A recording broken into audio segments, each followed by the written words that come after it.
Thanks for tuning in. I'm Handan in Seoul.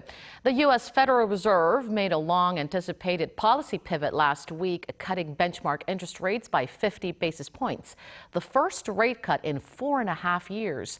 Meanwhile, the Korea Exchange introduced the Value Up Index, selecting 100 top-performing firms in a bid to address the so-called Korea discount in local stock markets. In today's episode of Within the Frame, we look into the latest economic headlines and explore their implications. For an expert analysis, we connect with Kim Se-wan, professor of economics at Ewha Women's University. Welcome to the program. Thank you for having me today. And also joining us tonight is HWA-GYUN, professor of banking and finance at Texas A&M University's Mays Business School. It's always great to have you with us. Always a pleasure as well. All right, Professor HWA-GYUN, I want to start with you. Let's take a look at market reactions first. Wall Street soared to record highs in a global market rally after the Fed's interest rate cut last week. How are things looking now, and what does the big cut mean for global markets? As you said, the market reaction to the Fed interest cut has been overall positive. Stock indices actually reaching records high. And it's not just confined to the U.S., but also the global markets have also responded favorably. And this decision by the Fed can be viewed as more of a proactive measure to support growth and mitigate the possibility for potential downturn. And U.S. economy has not been really that slowing down much, but there were some signs, and I think the big cut was justified in that regard. And also other central banks, including the Chinese one, I think responded similarly. So very expensive and easing monetary policy.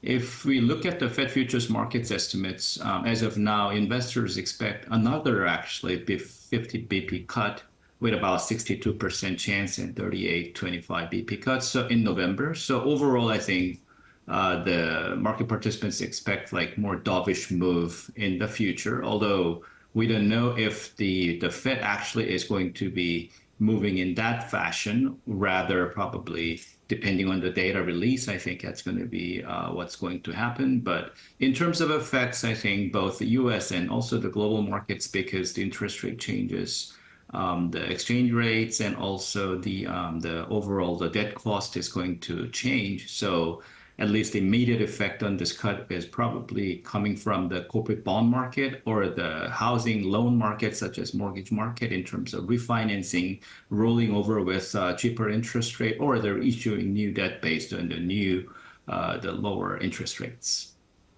So the U.S. Fed delivered the rate cut for the first time in 4.5 years in a proactive measure to spur growth. But whether it'll deliver another big cut remains to be seen, and we'll talk more about that as we move on. But before that, Professor Se-wan, local markets are hoping that the Bank of Korea will follow suit with a rate cut at next month's policy meeting. But analysts are widely predicting a rate cut to come in November. What's your projection, and what will be the key factors influencing the Bank of Korea's decision? Well, I pretty much agree with market's expectation on November rate cut by Bank of Korea. It is true that the market's expectation for a rate cut by Bank of Korea in October have grown due to the 0.5% rate cut by the Federal Reserve.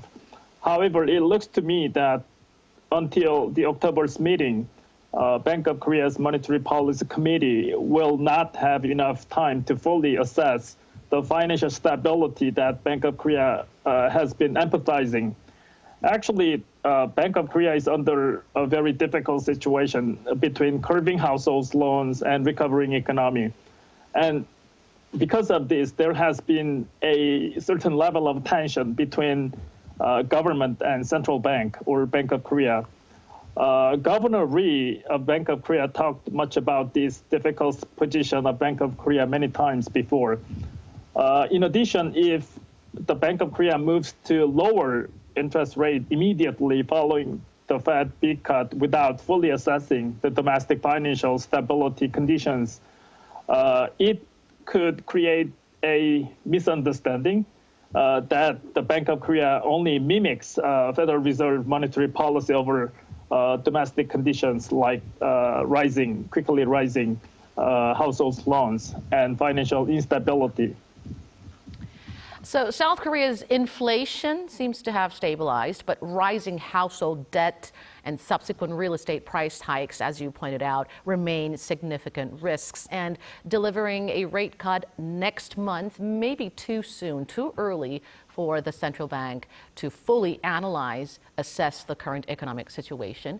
Now, Professor HWA-GYUN, U.S. Fed officials have left the door open to another big rate cut, with investors also betting on another big cut. And you've mentioned that there's a 62 or 60% or so possibility of the Fed delivering another big cut. What is your projection for the likely path of interest rates?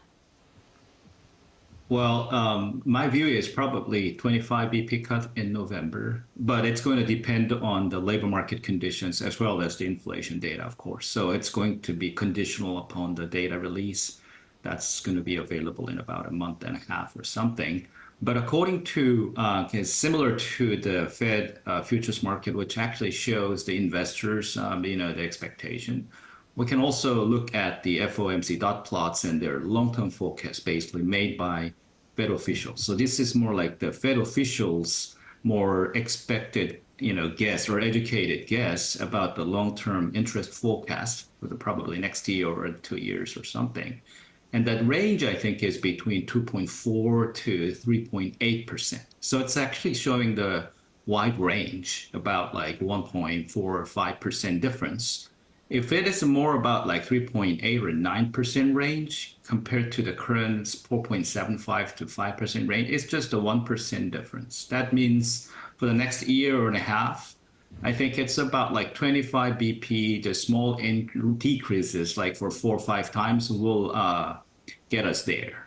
But if it's actually about 2.4%, then I think you really need like some big leaps, actually at least a few times to get there. So what that means is probably even these Fed officials have some uncertainty about their actually the confidence about the economy. So the inflation as well as labor market. So it's going to depend on how things will pan out in the near future.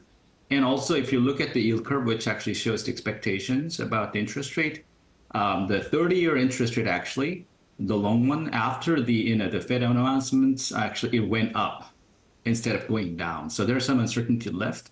So my projection is at this stage 25 BP. Whether the Fed will deliver another big cut of 50 basis points, I think the debate rages on about that. Some economists are saying another big cut may throw the country into another huge risk of recession. So we'll see how things pan out. Professor Seo-wan, what does the big U.S. rate cut mean for the South Korean economy? Is it a good thing or a bad thing for Korea's exports and trade? In terms of Korean economy's export and imports, simple economic theory says 2 times the Fed's big cuts or 1% rate cut in total gives stronger Korean won, and that will restrict Korean export increase. But according to a recent careful study by KOTRA, which is Association of Exporting Private Corporations, a 1% interest rate cut in the United States in terms of the Federal Reserve base rate would lead to a 0.6% increase in Korean global exports by adjusting global import demands, international oil prices, and the real effective exchange rate of Korean won. I think it is a well-founded argument because as economic conditions in emerging markets improving following U.S. rate cuts, Korea's export to emerging markets like to China and Vietnam will recover at a faster rate. Also, the 2 times of big cuts in the United States would shift policy focus toward economic recovery from restricting household loans in Korea. And there will be another big pressure to Bank of Korea to cut its rate. So the U.S. rate cut is expected to have a positive impact on Korean economy, especially on exports. And as you've pointed out, think tanks are analyzing that a 1 percentage point cut in the U.S. policy rate would lead to 0.6 increase in South Korea's global exports. Professor HWA-GYUN, the rate cut came with just about 7 weeks remaining until the U.S. presidential election. The U.S. Central Bank is an independent body, but how do you assess the potential political impact of the rate cut? So it is true that the timing of the rate cut rather close, I think, to the U.S. Presidential election, and this probably raised questions about its potential political impact, despite their independence of the Fed's movement. I doubt, or I don't think that the Fed moved with an actual view to affecting an election, but it may be possible that this can affect the sentiment, especially if the rate cut stimulate the stock market over a longer period, which actually is now happening, and economic activities and also the leading to improved economic indicators, then clearly it's going to work a bit more favorably toward the incumbent, actually, the regime. However, I think if we look at the context of this, especially if this big cut was made because of the concerned outlook about the future, then, and if actually the market conditions not going to get better, then I think it may be also beneficial to the opposition party. So I think overall effect is rather uncertain at this stage. So, I mean, it's always an interesting story to talk about. And there are some previous data about which one was more favorable if this cut actually happened. But I don't think this is going to have like really big impact, I think. They should be limited. Shifting gears to local stock markets, Professor Seo-wan, the Korea Exchange launched a new corporate value up index on Tuesday, selecting 100 local firms as best practice companies. Tell us more about the value up program and the companies that made it to the list. The value up program is an effort of Korean government to boost up domestic equity market. For example, there are lots of great companies in Korea, but their stock prices do not fully reflect these companies' real value due to many structural problems in Korean market. For example, many investors say that if we move the headquarters of Samsung Electronics to United States territory, the stock price will be doubled and tripled. However, it should be noted that the value up program launched by Korean government only this year does not yet have significant impact on domestic market. One of the main reasons for this ineffectiveness is that the value up program encourages voluntary participation from businesses without mandatory enforcement by government. And recently, the Korean Exchange announced that the components and selection criteria for the value up index, which was developed to support companies' voluntary efforts to enhance corporate value. The criteria for value up index includes market representativeness, profitability, shareholder returns, market evaluation, and capital efficiencies. Professor HWA-GYUN, the Value Up program aims to tackle Korea discount and improve shareholder returns, but the Wall Street Journal issued an article titled, "South Korea Can Go Only So Far, Copying Japan's Market Reforms." What are the limits pointed out by the Wall Street Journal? So it's probably the typical, the stories when we talk about Korean market or the Korean stock market discount. So the first one, I think, when I read the article, was basically about the governance structure. So as we know, most of the big companies in South Korea, we call like chaebol, right? They're like family-controlled conglomerates. So they have like, very complex ownership structure and all this, issues that we have had both politically and economically. And because of this, and also together with the very high, the tax rates, death tax rates, the inheritance tax rates they just probably don't want the stock prices to hover up, because by the time that they have to, pass their business on to their offsprings, clearly it's going to be an issue actually if it's just too high. And for similar reasons, I think the dividends and payouts have been not very, just high, despite like their high profitability in the past. And that's probably one of the big reasons that they talk about. The Wall Street Journal actually was just criticizing. And also clearly there's some issues about the voluntary structure, as just Professor Kim mentioned. That kind of things overall, contributed to the relatively weak, the effects so far, or insignificant effects from the Value-Up program. Professor SEI-WAN, what are your prospects for the Value-Up program? What would be the key to its success? As we talked about, the Value-Up program is not a mandatory policy. And as Professor Kim pointed out, more important thing is that that program includes very sensitive issues to major shareholders or founders of big firms like Jabil companies, like distribution of dividends, transparent governance, and so on.